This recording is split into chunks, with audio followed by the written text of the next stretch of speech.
Hey guys, it's Dom here from the Hull Yes podcast. Just had a wonderful chat with Cannibal Animal, one of my favourite bands of the last sort of 10-15 years in Hull. They finish up in December as a band, but there's new stuff coming. They also give me their favourite places to eat in Hull, favourite places to drink in Hull, and give me a little bit of insight into their career. So I'm really glad I could do this and go follow Cannibal Animal, because they have a last couple of tracks they're bringing out in the next few weeks as well, and go and support them if you can. Thank you very much for watching. Hull yeah.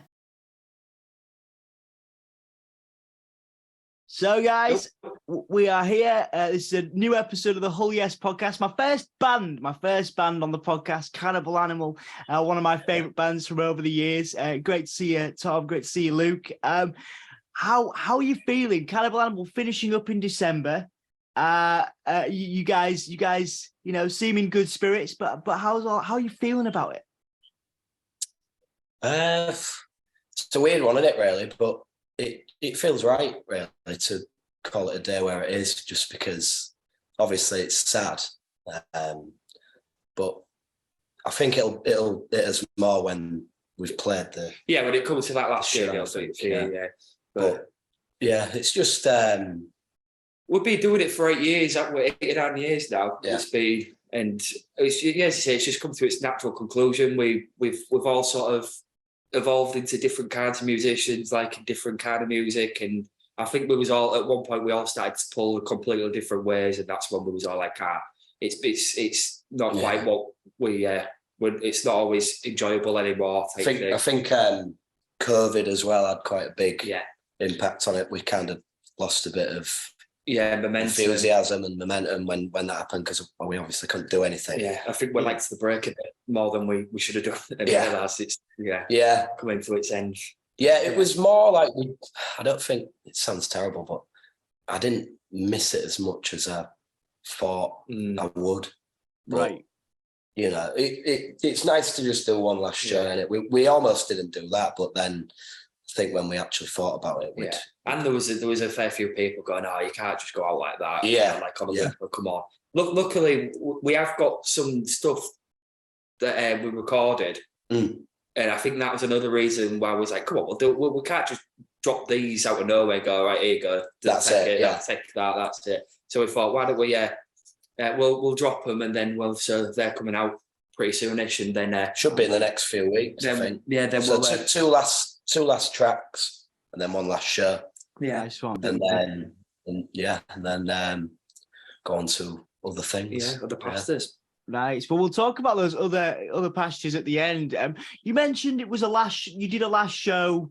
The last show you did as a band, it was, I guess, before COVID. So tell me about the kind of, I know it's a difficult one, it might be a difficult one, but if you can kind of sort of take me back to that moment where you all kind of collectively figured out that it wasn't for you, wasn't working at the time, and how was that? Because you're all mates, aren't you? You're all mates as far as I'm aware.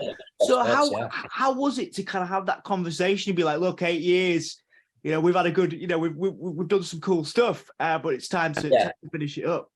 Yeah. Well, I think the majority of us was already feeling that kind of, was all feeling the same way without really saying anything to each other. Right. So you could, I think you could see like with the way Luke and Jamie and me was sort of like not what you could tell at practice. You could see that we're just lack of enthusiasm. Yeah, it was like, we've got to go to practice. It was almost like we sound like we absolutely hate being in a band. Which we don't. We obviously don't, but it's just when you've got other things going on in your life, like you've got work and you've got mates and you want to go watch the football, or you've got football training or other stuff, and then you think, I've got to go. Like, you're coming for work, you think, I can't be bothered to go sit in a cold, dingy, smelly crack den of a but that was our fault for choosing to practice in a fucking place like that anyway. But for 4 hours and type thing. But there wasn't much of like, I wouldn't say it was really like a light bulb coming on or anything like that. I think we had a bit of a band meeting a while, God, it'll be months ago now, when we first spoke about it, and Jamie had rang me and was like, I'm not enjoying it as much as I thought. So I was like, it's fair enough. To be honest, I think you ringing me and telling me that you're not feeling it, I thought I'd be more upset. So I think that's a sign in my own head saying that, you know, like I'm ready for this to finish. So we had a like band meeting. You was already saying, I think I'm pretty done with it as well. And then all of a sudden, Anton had a complete change of heart and was like, no, I want to crack on, we'll keep going. We went to the pub, didn't we, to sort of discuss it. And then it was like, because White had moved to London, that came into it a little bit as well. Not being able to practice as much. And it was kind of like, oh, actually, let's carry on. Yeah. And then a month went by, and it was like, well, we didn't even practice. So no one had mentioned anything. Yeah, like at all about it. So it's like, this isn't happening, is it? So let's just nip it in the bud now. Yeah. So, but that was when we were going out with a bit of a whimper. And then obviously a few people was like, oh, you're done. Why don't you do one last one?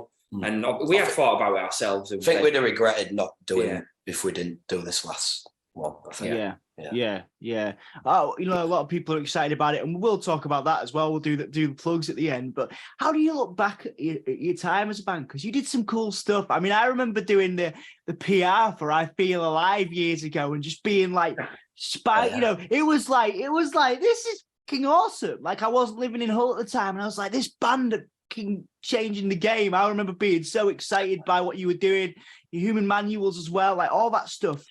So but that's me as a fan. Like I am a fan of the band. Like you're one of my favorite Hull bands over the last sort of 10, 15 years. But for you guys, how do you look back on it? Do you pay much attention to the sort of legacy of Cannibal Animal, if that's the right word? Yeah, I really don't. I think if you start to think about that, then you develop some sort of. I mean, when we started, we was just kids wanting to have a.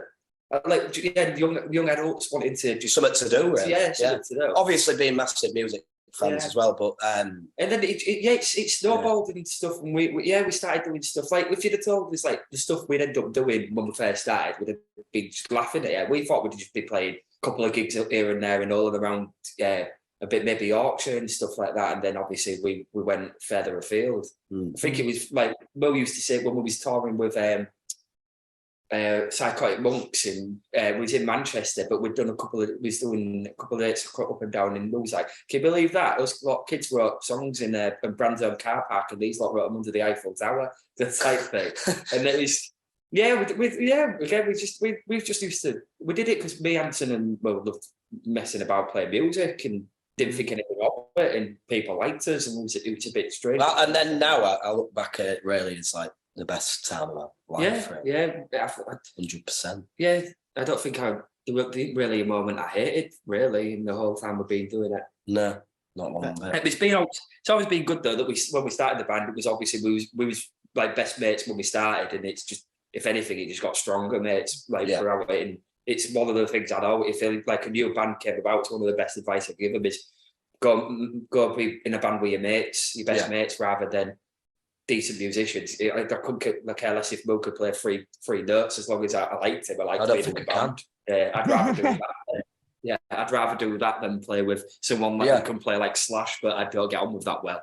Yeah, it's about that sort of connection, I guess. And I do want to touch on that as well, because the connection you guys have on stage and the connection you had with the people that followed you. I remember watching you guys at Humber Street Sesh. It was like an afternoon set, and it was outside, and people were captivated because you're all nice lads. You're all good. You know, you've all been lovely to me whenever I've seen you, but on stage, pardon the phrase, you're like animals. Like, and I wonder, like, is it catharsis for you guys?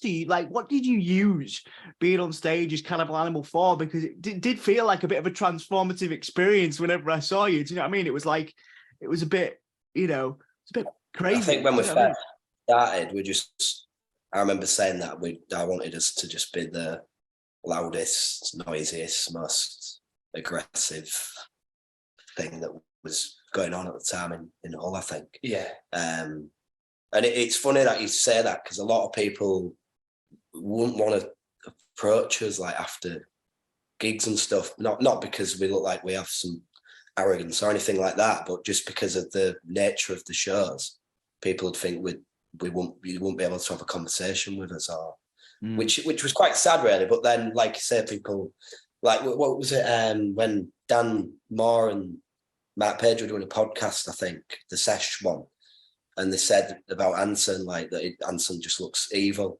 And then you'd see him just running on a fucking beach somewhere. running up and down the road. Yeah. You'd just be like, oh yeah. I think we always got that. That these are going to be. I think the thing is with the band name as well. I think a lot of people mistook us thinking it was going to be a lot heavier. Like I think a lot of people thought it was like a heavy metal band as well, just because of the name. And we had that. There definitely is elements of that. We just sort of like a lot of people would avoid talking to us, and then when they'd come up to us and we'd be like, oh yeah, do you watch football? I'm like, what? These look like football? They're actually normal. Yeah. I remember. Do you remember the Sesh football club they used to do? The band's like football tournament. We did that. Yeah, we did that. And we did real well. I think we came second and we only conceded one goal. But I remember it was like brand new. We was pretty new to the scene at the time when we joined. And like there was a few people looking at us and saying, we're just going to... There's no way that these can play football. Yeah, we're going to absolutely annihilate these at football. And then when we played, there was all like, oh. So yeah, there was like, these can play. And it was like, I think there was a big misconception about from the way we looked and our stage presence to actually what we're like off stage. Because I think we're all very friendly. We're just, we've got a bit of that like laddish in us where we like having a drink, like watching football. We like, we've got a bit of that in us where we just want to have a laugh and have fun all the time. I think we're all big kids. Really. I don't think it looks like we're having fun on stage. I think it looks like we want to kill someone. Maybe, I don't know. But when you sort of making music like what we do, it's difficult to not come across that way. Really. certainly intense. Before we sort of move on to the whole portion where we talk about favorite things in Hull and stuff like that, I wanted to ask you about your recordings and how you feel about the recordings you've got out there, because again, this stuff is out there. People, you do have listeners that listen to stuff across SoundCloud, all the social, Spotify and everything like that.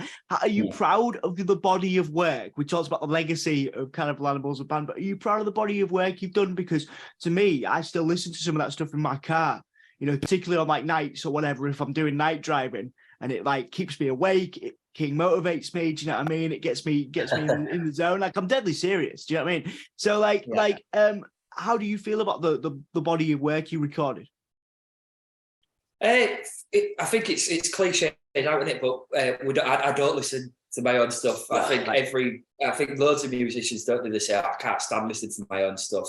And it is, I don't listen to any... I can't remember the last time I listened to anything from the early days, but I'd definitely say that I'm proud of all of it, really. Yeah, I'm proud of it, what we've created, but I don't really go back and listen to it. And sometimes I find it a bit strange when, like, with my job, some of the kids that I work with, I'd be sat in the car and they've suddenly gone, I found your band, and they'd play it, and I'd be like, oh, get it off. Get it off. I can't be bothered to listen to it. And they're sat there loving it and stuff. And they think it's brilliant. And I'm proud of it. I think if we weren't proud of it, we'd take it down, wouldn't we? So we'd be like, we have done some stuff that's never been there's some stuff that released. That we weren't happy with and just never did anything. I think we've only got better and better recording wise as well. I think.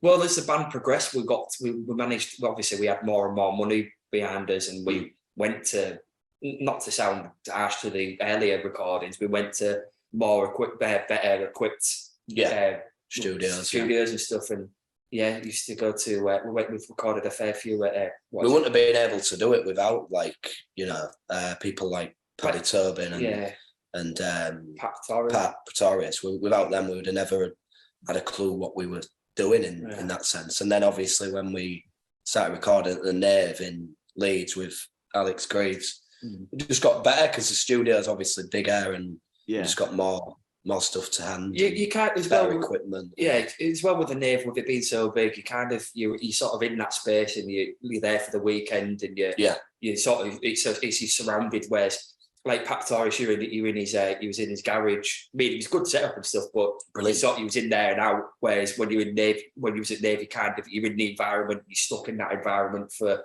hours on end. So you just felt a bit more into it, and you felt it. You just everything just felt like a little bit. I think when these two last the ones that aren't released yet that should be probably a couple of weeks before our last gig come out, I think then I will probably listen to them. Well, actually, we've had to listen to our own stuff recently because we haven't practiced for fucking 6 months. That was strange, yeah. Very strange. Yeah. But no, I'd definitely say I'm proud of all of it, really. Yeah, no, it's cool because I think you know it's a good body of work. And it would be nice to squeeze one in because again, you have done the recording studios and you have taught. For any bands that look up to you in Hull now, and we'll talk about some of your favourite up and coming bands in Hull in a sec. But what are some of the realities about the music industry and the way the machine works in terms of promotion? Because you've done that as well. You've had the PI, you've had you've had the support of different labels over the years and things. What are some of the realities you'd like any bands coming up who are inspired by what you're doing to know, about the music industry? Sort of on a wider level. Get out of the UK. Yeah.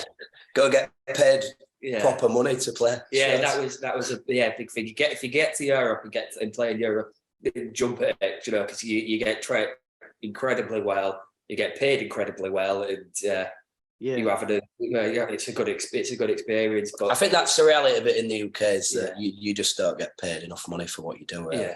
Yeah, and when you're having to put that money back into things like recording and that, it don't go a long way at all, does it? Really? Yeah, I mean, what I'd probably say is that even when you've been going for years and years, you still have them gigs where you play to 5 people. Like, don't let it get you down. Really, yeah, we've done it. We've done it where we've played Humber Street to a couple of hundred people, and then literally the next week we played to like 5 in London. You're thinking, but it happens. And then all of a sudden, I don't think anybody really. I think most people know that is the reality of it sometimes. Yeah, but maybe they don't. Well, actually, when we first started, the first gig we ever played in Sheffield, it was the worst gig ever. It was horrendous. We was really excited because obviously it was our first show ever, and we played to, I think, a fucking dog. We played to the people that drove us down there, and the sound guy. Yeah. But we had a great time. We had a good time. Some guy didn't like us. No. Well, didn't like Luke, but it was good. Sounds about right. Yeah. But I think the reality is that you need to try and go further afield, don't you? Yeah. And not let it get you down when you are playing in front of nobody. Yeah. I wouldn't let that. Don't let the money start, getting involved in everything. We've seen other bands where the money's become a big thing and it's destroyed bands. Whereas with us, it was like we just left it. The money was the money. If we had the money, we had it. If we didn't have it, we didn't have it. Yeah. As I say, we've seen it go with other people, and it's other bands sort of money take control and arguments happen. So that's what's going back to what I said previously. Just go be in a band with your mates where you don't have to worry about other things, and it's not a business; it's a laugh. And if you can make money, it's great. But if you don't, it's never been a business to us. Which might not be the right way to treat it to some people, but that's just always been our ethos, really. I think. Yeah. No, it's interesting. I remember speaking to a band called Asian Dub Foundation, and they exclusively play in Europe now. They're a UK band, but they make a living because they just play Germany. They play Holland and stuff like that. So it's an interesting point. Not everybody could do that, but it is a very interesting. I remember we did Europe, my old band, and it was weird getting actual money for stuff, and we were like a niche grindcore, hardcore band sort of thing, and it's fucking hell, this is great. But interesting points that you make there, guys. Onto the Hull stuff now, because again, this podcast is centered around Hull and kind of sort of lifting people up and talking about Hull's sort of scene and what you love about it. Who are some of your favorite Hull bands right now? Bands that really kind of tickle your fancy, if that's the right phrase, but bands that really motivate you and interest you now. I'd still say one that we've obviously been friends with for years is my favourite band, the Luma. Loham were great. But if I'm being totally honest, I kind of, because we haven't been doing anything for so long. Yeah, we're kind of. I've not really dipped my toe in it too much, because we haven't been involved in it really. But I'd say Luma are great. They do the thing of touring. They seem like they're in France every week. Yeah. Low Hummer are great. But yeah, well, to be honest, like of the new bands, like as I said, the new ones we played, did we play? I don't think we played with them. Pre-skate, they're doing well. Driftfield's finest, yeah. I've been quite impressed with them. Yeah, they're great. Good laugh, very good laugh. Yeah. Who else is there that I'm trying to think of? What was that? Who's that band that are mates with Luma and that young kids? I can't remember what they're called now. Wall's your band? No, they're Leeds, aren't they? Yeah, Leeds based, but yeah, we're not talking about Leeds. No, I don't like Leeds. What are they called? You know, it's gonna really do my head in. Just hear about 5 minutes. Just I'm sure we've played with them. We've played with hundreds of people, man. Sorry, Dom. Yeah, no. If you think about it, you can. If you think about it, you can let me know. And I did sort of say this is about, again, it's going to be positive, and I promise we'll do the favourite spots in all in a minute. But I do think it's crucial to ask as well.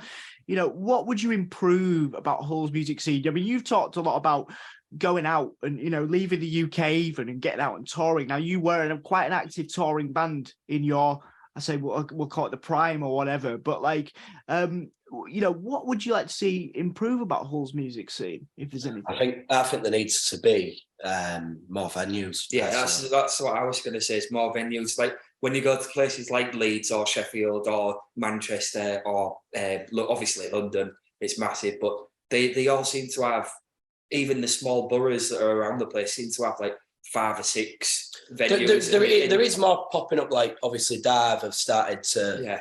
Well, they've been doing it for a bit now, but they've started putting shows on, and it's a small space.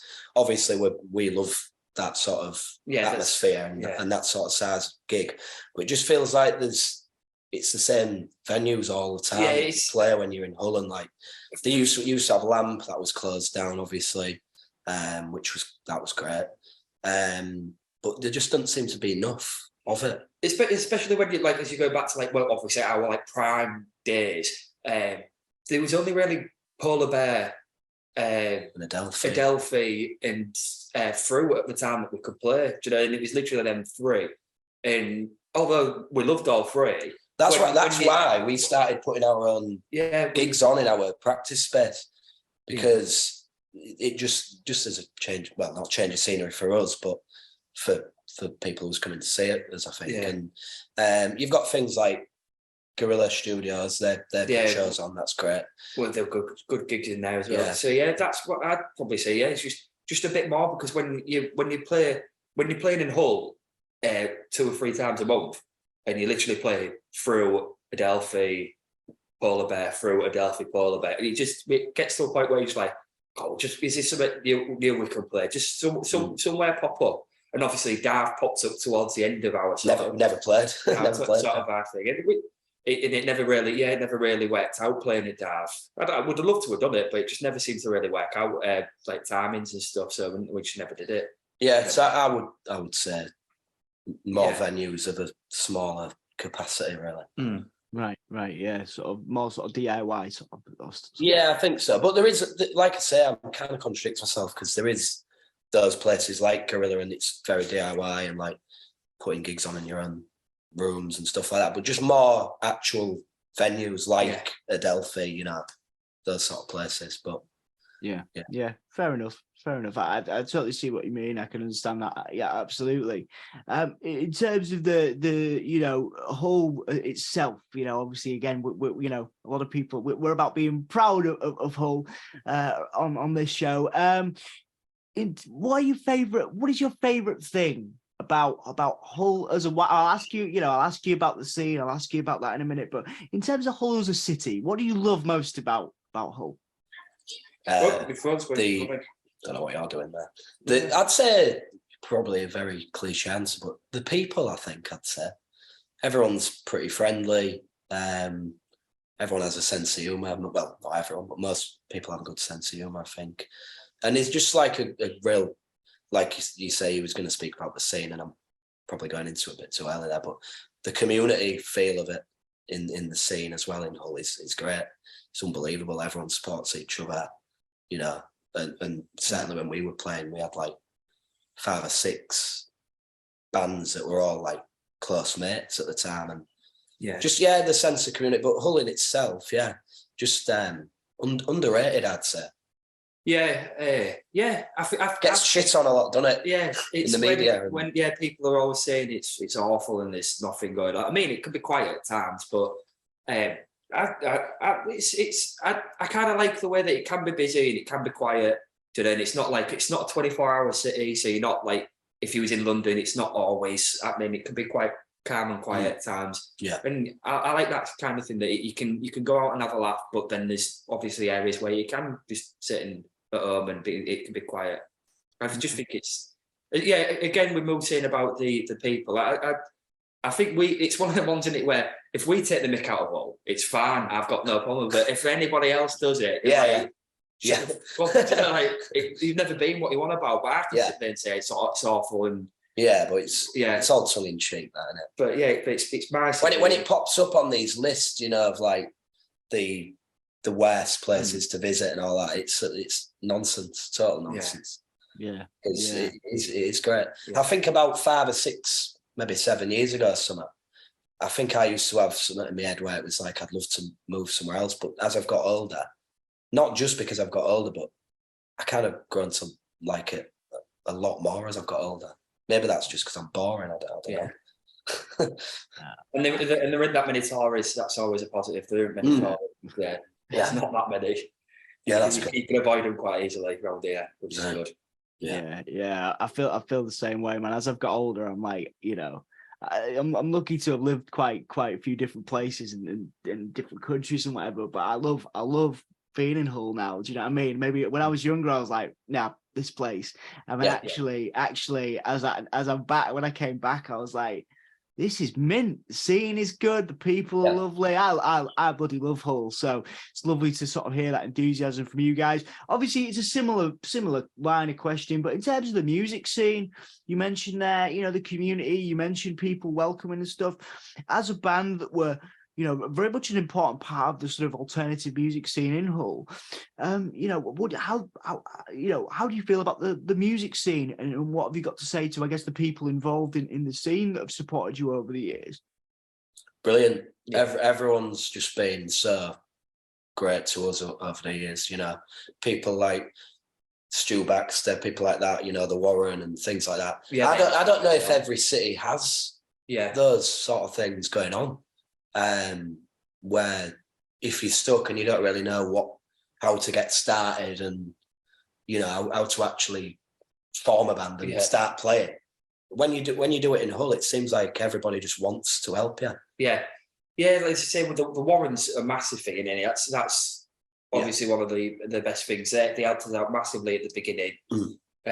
Warren did, and with all the recordings and stuff. I think like all the inclusivity of like places like Darv as well. Yeah, everyone's pretty switched on to that, and Polar Bear, places like that. Well, especially when you've got something like the Sesh, like Mark Page did a big stuff for us early on. Like he put us straight on and Sesh and stuff, and then getting put on the street. I would have played the Sesh every week. Yeah. And as you say, with Humber Street as well, it's like Christmas to everyone around there. It is. It is literally like Christmas Day, isn't it? We get much more excited about Humber Street coming up rather than Christmas. Than my own birthday. Definitely do. Even just going as like last year as a fan. It was our first year as a punter this year for a long time, and I still loved it. Don't get me wrong, I missed being able to go backstage, go to the quiet toilets, but still can't complain too much. I love it. Yeah, some of my favorite Sesh memories actually involve you guys as a band for sure. Quick fire Hull questions now, Hull centric questions. So I have to pre-warn you about my random Hull fact question, because that's coming up. So start thinking about a random Hull fact for me. All right. I've already got one. I've already got bad. All right. Okay. Well, we'll there you go. So okay. Quick fire then. Favorite places to eat in Hull and why? Nibble down. Yeah, brilliant. Nibble down Humber Street at the top of there. Love it there. And I go to D. Gianni's a lot down pretty. I don't even know if it's called D. Gianni's. It's just one of them little nicknames I give it. The Italian place. Dad Gianni's or whatever it's called. I've just always called D. Gianni's. I think me and my partner have been there God, hundreds of times. But love it. They're probably our two favourite places. Do you know what? I don't really have an answer for this because I don't really ever eat out, which is quite terrible, really. But I do know that I always wanted to go to Social Distortion. Yeah. Just never had anyone to go with, not to play the small violin or whatever. So if there's any girls out there that want to go to Social Distortion, we've got one for you. That's the worst thing you've ever said. But yeah, I've heard that's brilliant, and like obviously it has connections to the sort of punk scene and things like that. So I'll just pretend that I've been. It's really good. I think it's closed actually, but no, they've done a pop up now. I think. Oh, have they? All right. Well, that's news. That's good for me. I'm gonna go because I've been once with the lads from Dive, and it's awesome, man. So definitely, yeah. So anybody that wants to go, there you go. Anybody that wants to go to Social Distortion, we'll all make a night of it because that's. I mean, awesome. I can just go on my own. Fair enough. Favorite place to drink and why? There's a few. I mean, there's a few. We tend to. We're not big drinkers, are we, Gibbs? No, as we say this a little bit.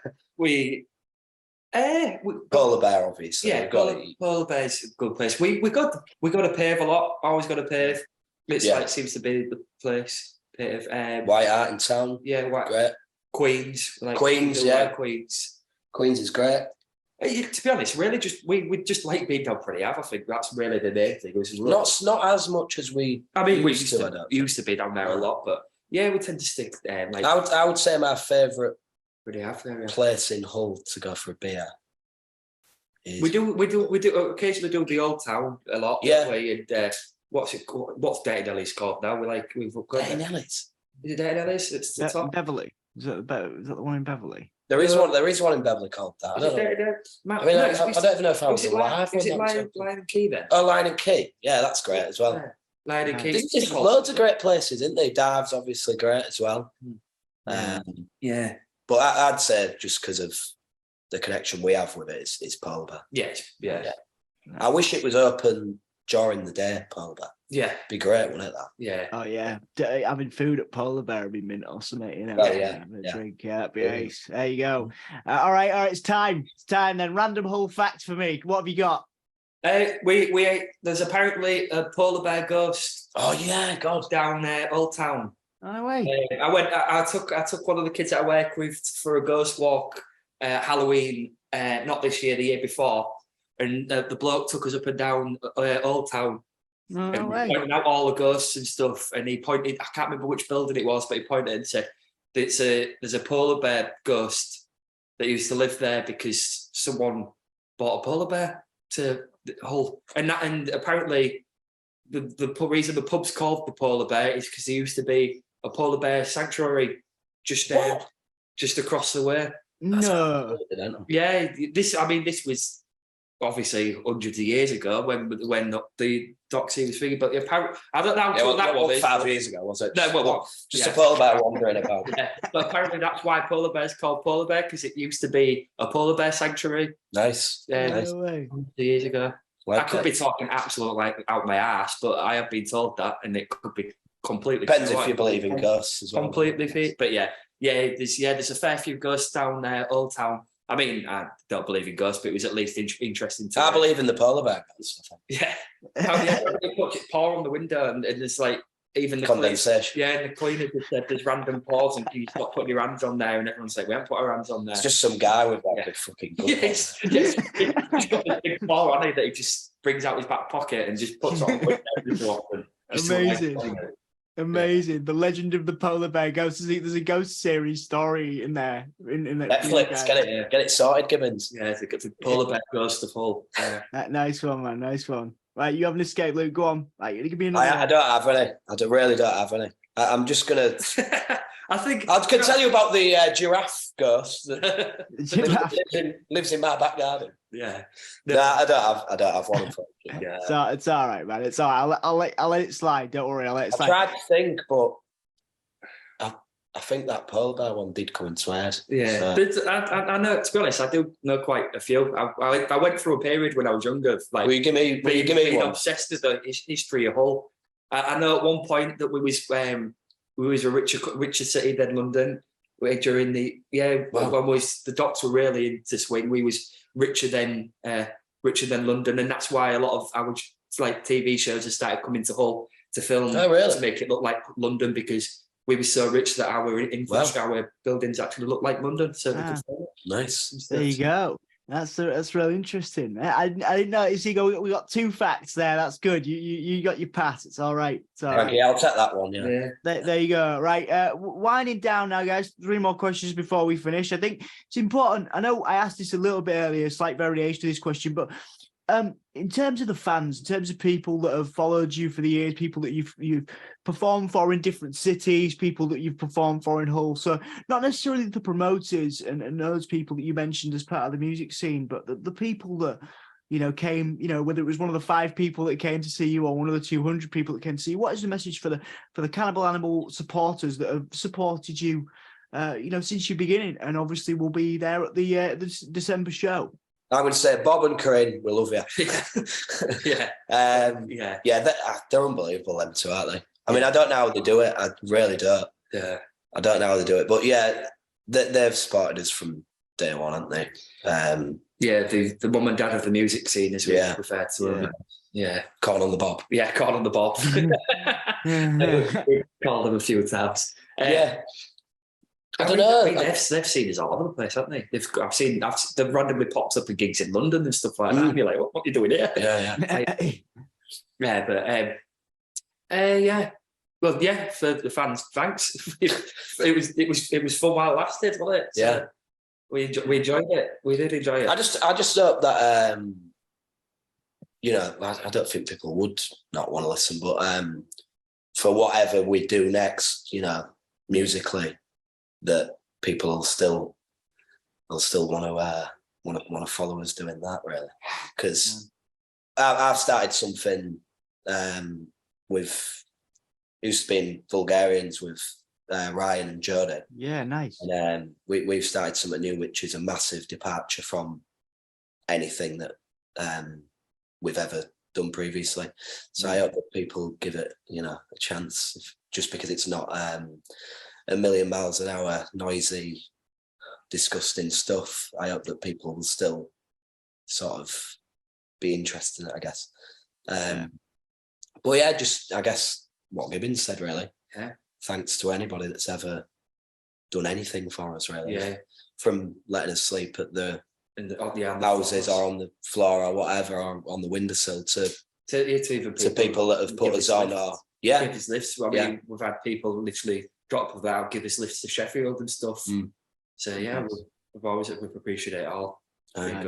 Nice. I mean, that was my next question, Luca. That was about what you guys are doing next. I was going to ask straight away, are you done? But clearly, you're not done musically. So tell me what you can tell me about what you guys are doing next. So I sort of started this while we were still playing, just as a bit of fun, really. Started off in Ryan's bedroom. We recorded a few things. Well, sorry, he recorded a few things, and I went round and sort of were just messing about, really, and put some guitar parts on it. And then it's just become a thing where we're actually going to go ahead and actually take it live, I think. But we've got about 5 or 6 songs, and then we're going to take it into a room and see how it pans out, I think. But like I say, it's different from anything we've ever done. All 3 of us, really. Yeah. So. And I think my dad gets his way. I'm going to be making that Clash tribute act he's been asking me to make since I was about 10, and go from there. I ain't really got anything planned. I think I'm quite looking forward to the break from it for a bit, but it won't be. I'll end up getting some. Yeah, but there's nothing in the plans at the minute. I think Jamie was doing something, wasn't he? I think he's been into a room with like Ryan Smith from Bedroom. Yeah. I think he's had a few little sessions with him and Joad. Yeah, but I don't know if he's got anything like concrete. Whitey's doing stuff all the time, and Whitey was off with the Paddingtons. Was off with the Paddingtons for a bit, and then I think he's just doing all sorts of little bits here and there in London. I think. Yeah, I think he's doing some session work as well. I think. I don't know. But yeah, well, I don't know when the thing with me, Ryan and Joad is gonna, when we're gonna actually start playing live. But we're not in like a major rush. But definitely within the next sort of 6 or 7 months, I would have thought. What genre is it, man? What would you categorize it as? I've got my music journalist hats on, so I've got to know now. It's quite. I don't like to put things in a box, but it's quite like, well, it's electronic for a start. The drums it's all drum machines, Wow. synth, jangly sort of dreamy guitar. It's kind of like shoegazy, dreamy in a way, a lot of it, but kind of dancey as well in parts, which nobody would ever expect, I don't think, from people who was in fucking post-punk bands or whatever. Yeah. So yeah, it should be interesting. I'm excited. I'm excited for it. Well, as we've come to the end, you've obviously got the show on 21st December, but I don't want to put words in your mouth. Is there anything you think I've missed? Anything you want to plug before we finish off? I can't think of anything. Come to the gig. I'm not sure if it's sold out yet, but I think there's going to be a fair few. And yeah, we've got the tracks coming out, and the 2 tracks as well, which I would personally say my favourite things we've ever put onto record. We say that about every time we write. I know, but, same thing. But yeah. Well, we won't put it out like you said, would we? If But yeah, look out for them. The tracks here I think there's other little things we just need to set out first. Not to put a damper on it, but don't expect too much from the gig because we've only got about 2 practices before it. Yeah. It's not that you'd be able to tell if we messed up anyway. I think we're open for more of a party rather than be nailed on, just more of a party. Let's not say that because now everyone will sell the fucking ticket. Yeah. Amazing. Well, I appreciate your time, lads. Thank you very much for sharing your love of man, a pleasure. Love of the music scene. Again, one of my favorite bands of for a long time. So thank you for giving me that enjoyment and keeping me motivated. I appreciate it. No worries, mate. Thank you very much. Thank you.